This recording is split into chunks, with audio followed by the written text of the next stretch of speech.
kenapa ketika berlaku peperangan, harga emas meningkat. Emas ni dah terkenal lama sebagai satu aset safe haven, iaitu aset yang dianggap selamat lah bila berlaku ketidaktentuan geopolitik.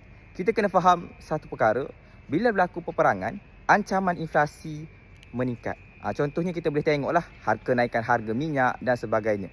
Bila potensi inflasi meningkat, orang akan cari satu tempat di mana tempat tu dianggap sebagai kalis inflasi lah. Emas ni dah lama dianggap sebagai satu aset yang kalis inflasi. Sebenarnya, harga emas ni boleh dikatakan confirm akan meningkat dalam jangka masa panjang. Walaupun tak berlaku peperangan, inflasi tu boleh dikatakan setiap tahun berlaku.